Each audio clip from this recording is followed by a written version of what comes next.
पल्लवी जेव्हा कधी माहेरी जाण्यासाठी निघायची तेव्हा तिची जाऊबाई सासूबाई काही ना काही नाटक करून तिला थांबवायच्यात. महेशही तिची साथ कधीच देत नव्हता. तिच्या माहेरच्या लोकांबद्दल काहीही तो बोलायचा. एकदा पल्लवी कसं तरी करून माहेरी गेली, परंतु दुसऱ्याच दिवशी तिचा नवरा तिला न्यायला आला आणि तिच्या माहेरच्या लोकांसमोर तिचा खूप अपमान केला.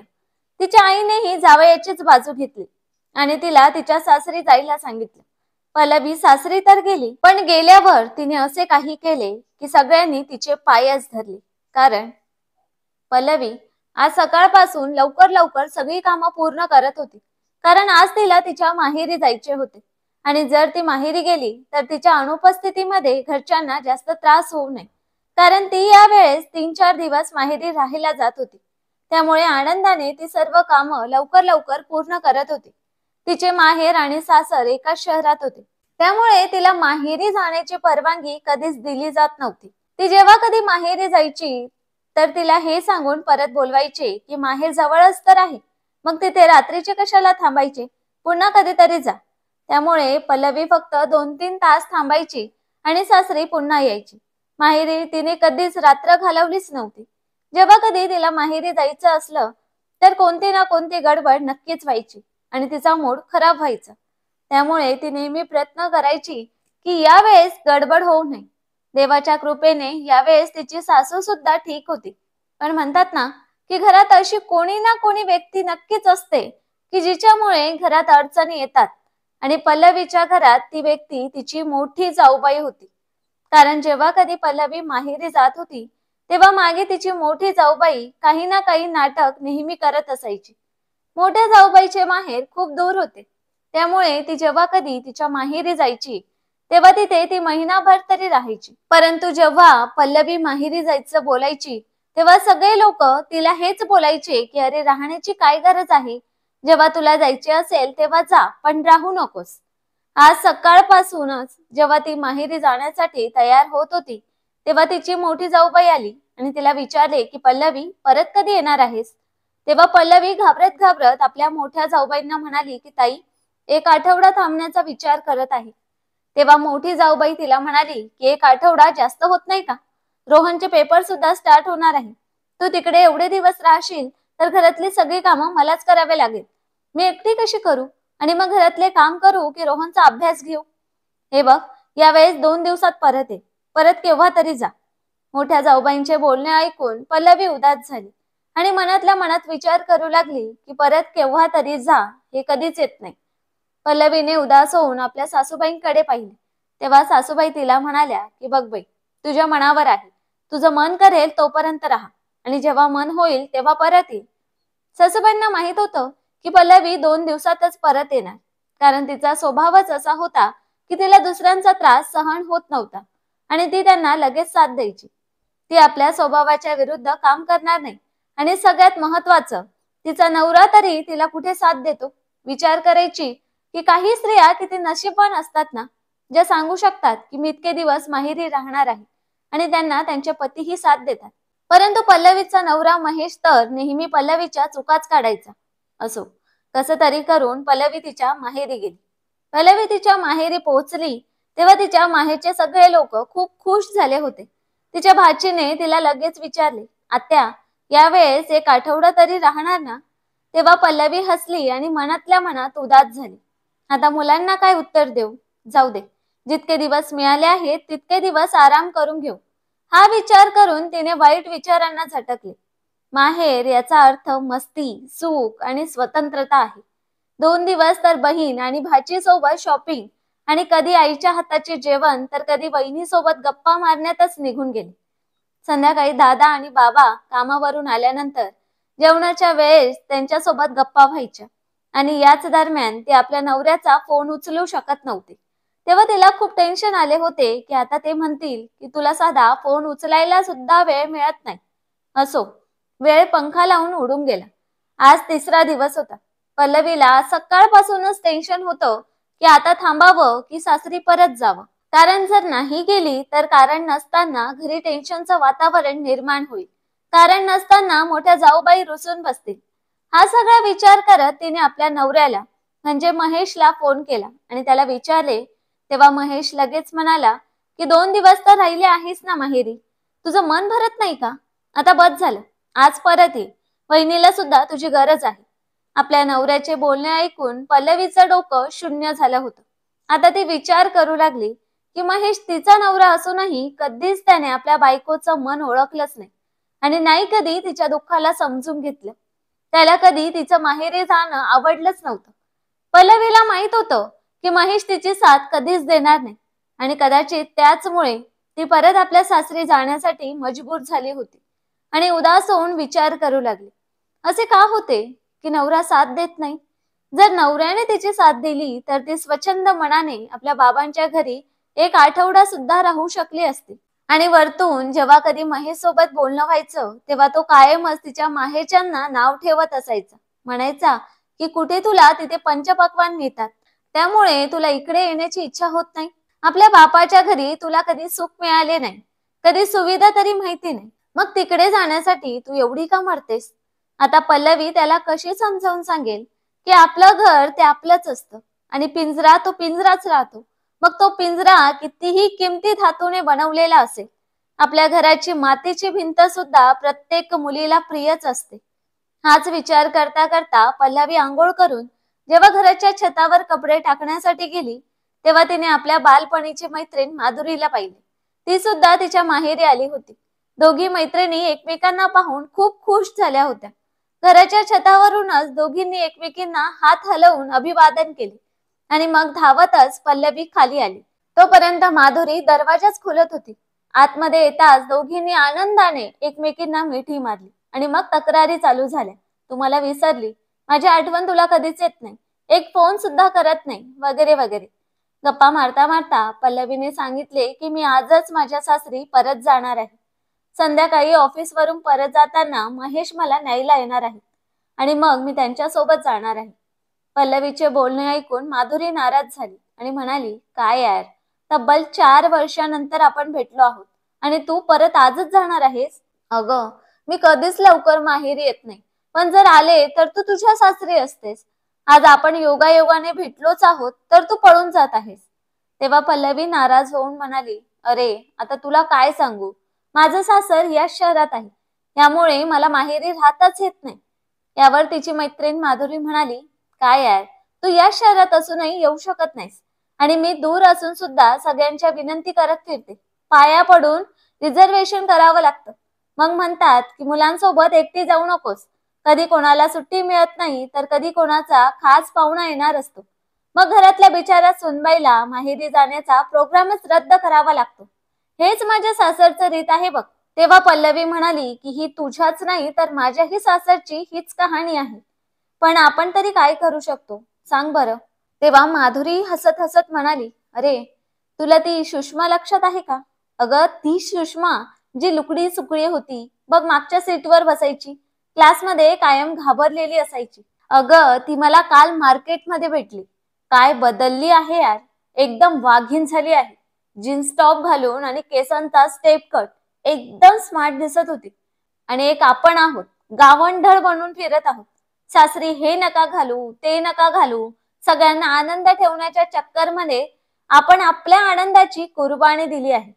काल ती मला भेटली तर तिने मला टोमणा मारला आणि म्हणाली की माधुरी कशी झाली आहेस तू? कुठे आमची स्मार्ट माधुरी होती आणि आज कुठे तू गावंढळ वाटत आहेस? तू तीच माधुरी आहेस ना? मला विश्वासच बसत नाही, तू तीच माधुरी आहेस. हे सांगताना माधुरी खूप दुःखी झाली होती. तेव्हा पल्लवी उत्सुकतेने म्हणाली, हो का, अजून काय म्हणाली ती? माधुरी परत सांगू लागली. सुषमा म्हणाली की माहेरी कधी येतेस? मग मी तिला म्हणाले की खूप कमी वेळा येते यार.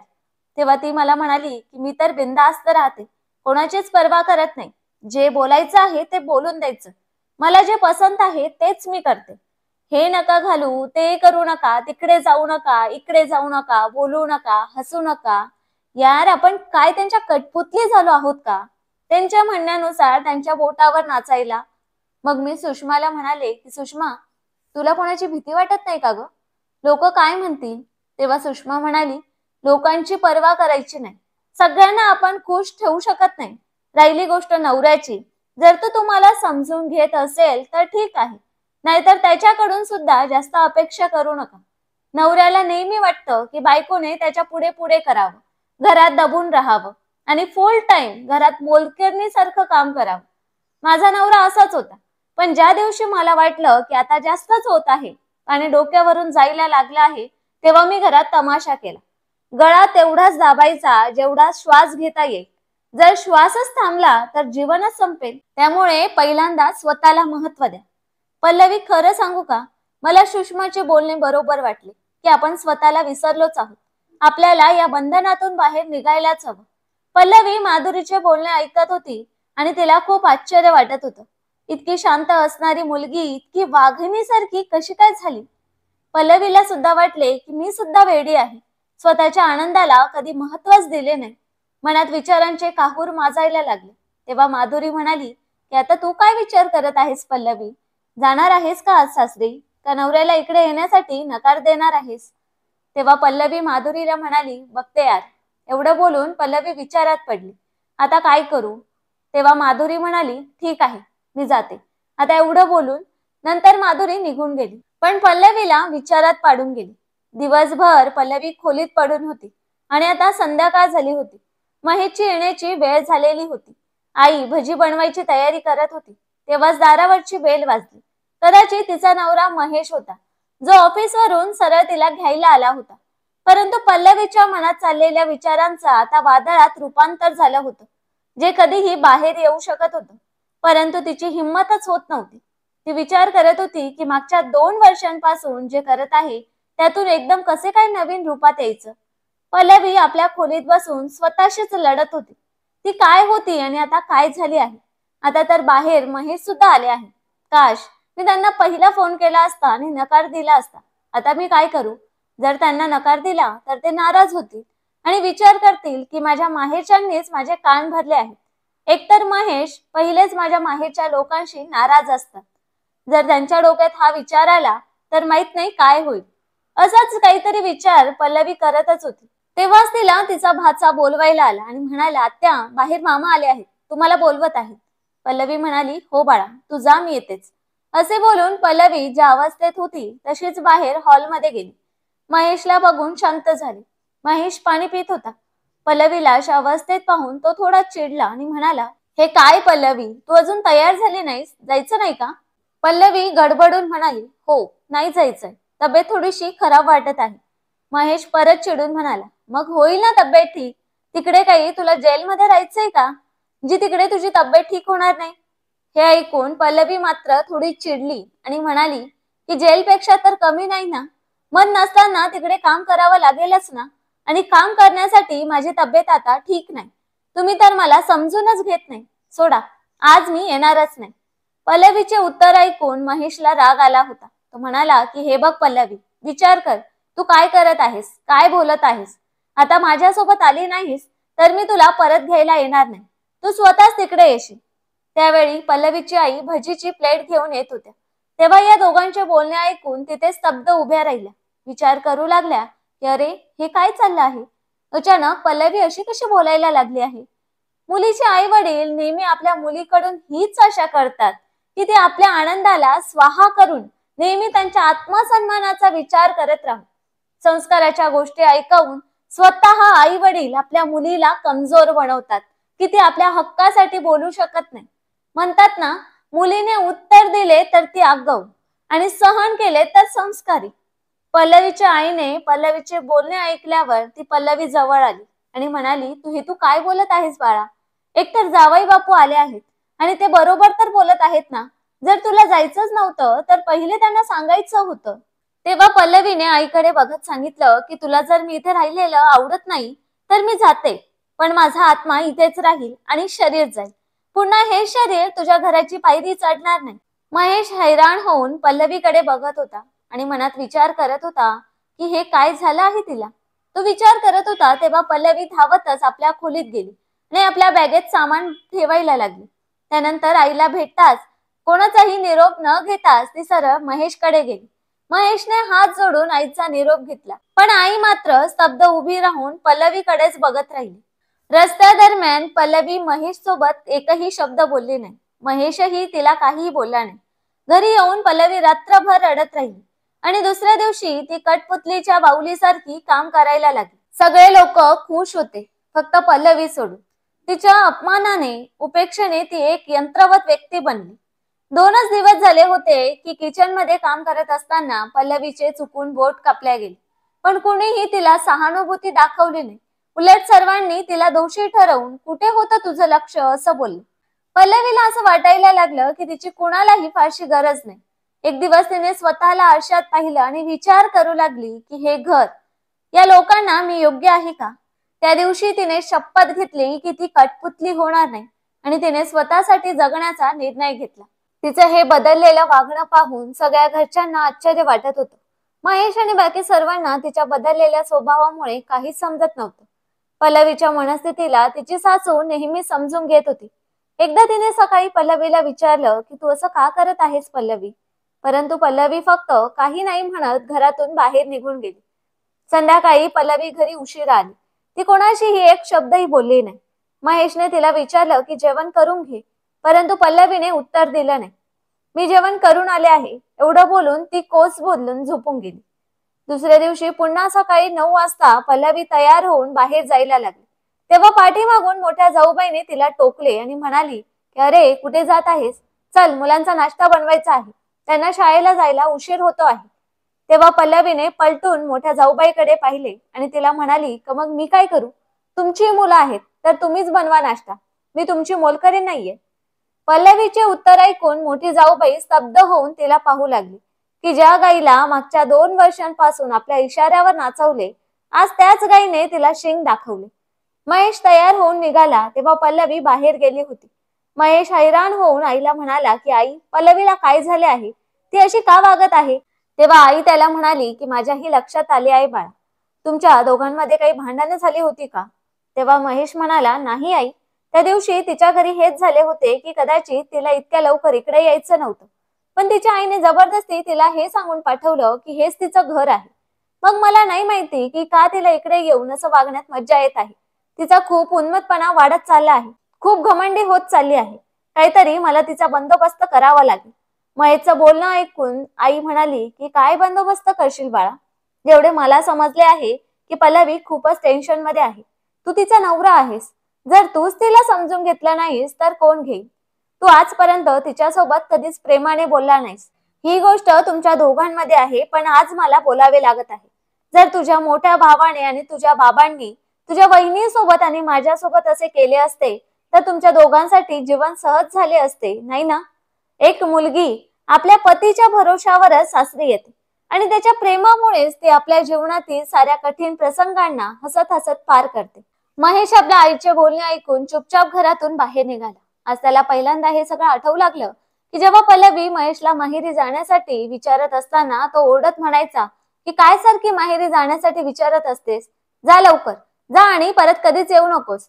कधीच तिला फिरायला घेऊन गेला नाही आणि तिच्या आवडीची कोणती गोष्ट देखील घेऊन आला नाही. दिवसभर काम करून थकलेल्या पल्लवीला महेश म्हणायचा की अरे कामच किती करतेस तू, एवढं थकायला काय होतं? पल्लवी शांत व्हायची आणि तिचे शांत राहणे यालाच महेश तिची सहमती मानायचा. कधीच तिच्या इच्छांबद्दल त्याने विचार केला नाही, फक्त तिच्याकडून तिचे कर्तव्य पूर्ण करून घेतले. महेश विचारांच्या समुद्रात गुंतून कदाचित स्वतःला दोषी समजत होता. त्याने पटकन पल्लवीला फोन केला, परंतु पल्लवीचा फोन बंद येत होता. त्यामुळे महेश तिला भेटण्यासाठी थांबला. जेव्हा संध्याकाळी पल्लवी घरी आली तेव्हा महेशने तिला बोलण्याचा प्रयत्न केला, परंतु पल्लवी त्याच्याशी काहीच बोलली नाही आणि झोपून गेली. दुसऱ्या दिवशी उठून पल्लवी पुन्हा जायला लागली तेव्हा गेट मधून बाहेर पडताना महेश कार घेऊन तिथे उभा होता. त्याने पल्लवीला कारमध्ये बसायला सांगितलं, परंतु पल्लवी बसली नाही आणि पुढे जायला लागली. महेशने तिचा हात पकडला आणि म्हणाला की पल्लवी, आपण कुठेतरी जाऊया. महेशचे बोलणे ऐकून पल्लवी आश्चर्याने महेशकडे पाहू लागली, पण काय करू शकत होती, कारण तिथले सगळे लोक त्यांच्याकडे पाहू लागले होते. त्यामुळे ती शांतपणे गाडीत जाऊन बसली. जवळच्या रेस्टॉरंट मध्ये गेल्यावर महेशने विचारले की पल्लवी, काय झालं आहे? खूप टेन्शन मध्ये वाटत आहेस. 2-3 दिवस झाले कुठे जात आहेस तू? मी खूप शोधलं, काल तुझ्या घरी गेलो होतो ना, आपल्या फ्रेंडच्या घरी, मग जातेस तरी कुठे? पल्लवी म्हणाली की अच्छा, म्हणजे तुम्हाला हे जाणून घ्यायचं आहे की मी कुठे जाते, बाकी तुम्हाला काहीच फरक पडत नाही ना? फक्त आता मी तुमच्या घरच्यांच्या सेवेत उपस्थित नाही म्हणून तुम्ही कदाचित माझ्यासोबत बोलण्यासाठी मजबूर झाला आहात, नाहीतर तुम्हाला माझी कधी काळजी होती? महेश म्हणाला, अशी गोष्ट नाहीये पल्लवी, मी बिझी होतो. हो, पण या सगळ्यात मी हेच विसरलो की तू माझी पत्नी आहेस. पल्लवी हसली आणि म्हणाली, नाही हो, चुकीचं बोलत आहात. तुम्ही तर हे सुद्धा विसरले होते की मी सुद्धा एक माणूस आहे. पत्नी होणे तर खूप दूरची गोष्ट आहे. महेश नकारार्थी मान हलवत म्हणाला की हो, मला माहित आहे चुकी माझी आहे. मी तुला कधीच इज्जत दिली नाही. पल्लवी म्हणाली की पती इज्जत न देणं म्हणजे पत्नीला कुणाकडून इज्जत न मिळणं हीच विटंबना आहे समाजाची. जोपर्यंत पती आपल्या पत्नीची इज्जत करत नाही तोपर्यंत कोणीच तिची इज्जत करत नाही. बरोबर बोलत आहे ना मी? पल्लवीचे डोळे भरून आले होते. तेव्हा महेशने पल्लवीच्या हातावर हात ठेवला आणि म्हणाला की पल्लवी, चुकी झाली माझ्याकडून, मला माफ कर ग, एकदा प्लीज. कारण जर आपण अजूनही या सगळ्या गोष्टींचा हिशोब करत बसलो तर आपल्या जीवनातील काही महत्त्वपूर्ण क्षण कडू हिशोब करण्यात निघून जातील.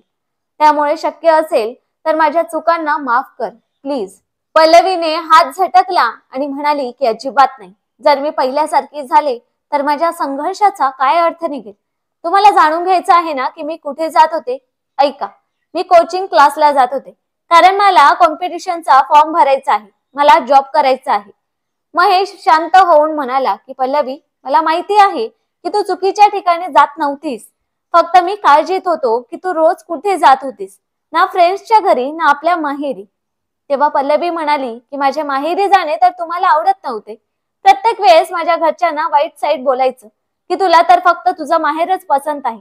खरं सांगा महेश, लग्नानंतर किती दिवसांसाठी मी माझ्या माहेरी गेले आहे मला स्वतःलाच माहिती नाही. मी विचार करायचे की आज ही गरज आहे, उद्या ती गरज आहे, पण कोणालाच मला गरज कशाची आहे ते दिसत नव्हते. माझे मन दिसत नव्हते. मी तडपडते माझ्या आई बाबांना भेटण्यासाठी, पण आता तर आई सुद्धा घाबरते की आपल्या जावई नाराज होऊ नये. त्यामुळे तर तिने त्या दिवशी मला सांगितले की तू निघून जा तुझ्या घरी. आता महेश, तुम्हीच मला सांगा, काय राहिले आहे या संसारात माझे? ना ते घर माझे आहे ना हे घर माझे आहे. महेश म्हणाला, पल्लवी, फक्त एकच संधी मला दे. मी तुला वचन देतो की तुझी जी इच्छा आहे तीच मी पूर्ण करेन. मी मान्य करतो की मी चुकीचा आहे, माझी पद्धत चुकीची असू शकते.